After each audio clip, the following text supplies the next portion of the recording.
Você quer entender um pouco sobre os antecedentes da Primeira Guerra Mundial? Se sim, vem com a gente que hoje eu vou preparar uma aula autoexplicativa do capítulo 8 de História, os antecedentes da Primeira Guerra. E com isso, vamos ajudar você a entender um pouco mais sobre esse assunto e ganhar um enriquecimento para os seus estudos. A chamada Paz Armada foi um período historicamente compreendido que ocorreu de 1871 até 1914, que foi quando teve o início da Primeira Guerra Mundial, que era quando as principais potências europeias, como a Alemanha, a França, Reino Unido, Rússia e a Áustria-Hungria, viviam um tempo de paz aparente. E esse período de paz aparente foi quando elas se prepararam intensamente para uma grande guerra, que nesse contexto, esses países investiram pesadamente na grande corrida armamentista, desenvolvendo os exércitos modernos, a marinhas poderosas e novas tecnologias militares. Ao mesmo tempo, formaram-se alianças defensivas e ofensivas, como a Tríplice Aliança, que era formada por Alemanha, Áustria-Hungria e Itália, e a Tríplice Entente, que era a França, o Reino Unido e a Rússia, que dividiam o continente em blocos rivais. Essa diplomacia europeia vivia em constante tensão. Qualquer conflito local poderia se transformar rapidamente em uma guerra de grandes proporções. Assim, essa paz sustentada por armas e medo foi apenas uma preparação para o confronto que teria seu estopim, em 1914. Bom, dando início, a Belle Époque foi um período de grande otimismo, prosperidade e transformações culturais que ocorreram na Europa entre os anos de 1880 e 1914, especialmente nas cidades de Paris, Londres e Viena. Foi marcada pelo avanço da ciência, tecnologia, medicina e artes, refletindo um pouco da confiança no progresso humano. Durante essa época, surgiram invenções como o telefone, o automóvel, o avião e o cinema, além da popularização da eletricidade e da iluminação pública, que mudaram completamente o cotidiano das pessoas.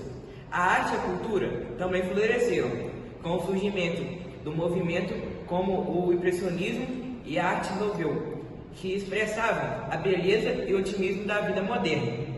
Contudo, por trás desse clima de euforia e luxo, havia desigualdades sociais profundas e rivalidades políticas e econômicas entre as potências europeias. Essa, aparentemente, era o ouro escondia tensões que culminaram na Primeira Guerra Mundial, encerrando de forma trágica o período de Belle Époque.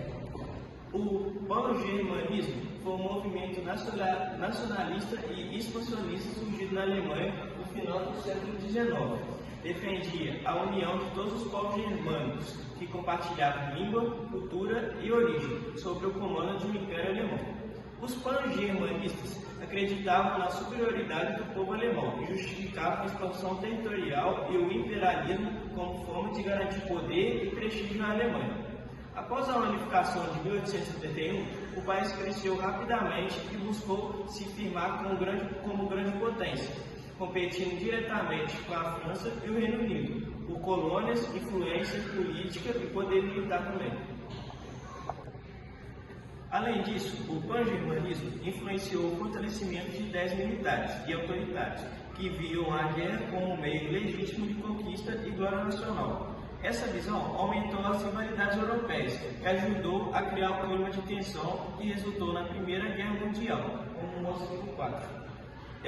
Mais tarde, essa mesma ideologia serviria na base para o nacionalismo radical do nazismo, que retornou a ideia de uma grande Alemanha, unindo todos os povos germânicos sobre um único império. Bom, dando continuidade ao que foi apresentado até agora, eu vou falar um pouco mais sobre os conflitos dos Balcãs. Os Balcãs ficam localizados na região sudeste da Europa. Foram palco de intensos conflitos étnicos, políticos e territoriais no início do século XX.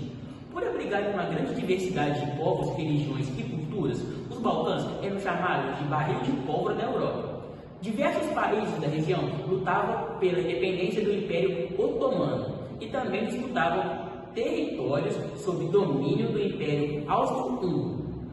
A Sérvia, influenciada pelo pan-eslavismo, é apoiada pela Rússia, buscavam unificar os povos eslavos dos Balcãs, o que irritava profundamente o Império Austro-Húngaro.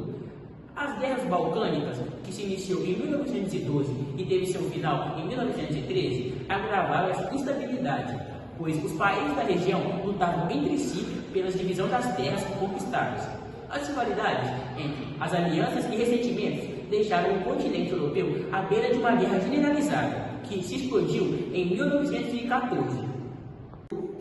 Bom, o grande fim da Primeira Guerra Mundial ocorreu em 28 de julho de 1914, quando o arquiduque Francisco Ferdinando, que era herdeiro do trono do Império Austro-Húngaro, e sua esposa Sofia foram assassinados em Sarajevo, na rota Herzegovina, por Gavrilo Princip, nacionalista sérvio do grupo não negro, e dessa maneira desejavam libertar os povos eslavos do domínio austro-húngaro. Esse atentado foi o grande gatilho que fez cumprir as tensões que já estavam acumuladas entre as grandes potências europeias da época, por rivalidades políticas, o imperialismo e a corrida armamentista.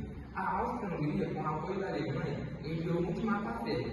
Diante da recusa parcial das exigências, declarou guerra em 28 de julho de 1914. A Rússia, aliada da Sérvia, mobilizou seu exército e a Alemanha reagiu declarando guerra à Rússia e à França. Ao invadir a Bélgica, os alemães provocaram a entrada do Reino Unido no conflito. Em poucas semanas, quase toda a Europa já estava entrando nessa guerra. E assim, o atentado local se transformou em uma guerra mundial que durou de 1914 até 1918, causando milhões de mortes e mudando completamente o mapa político e econômico da Europa na época.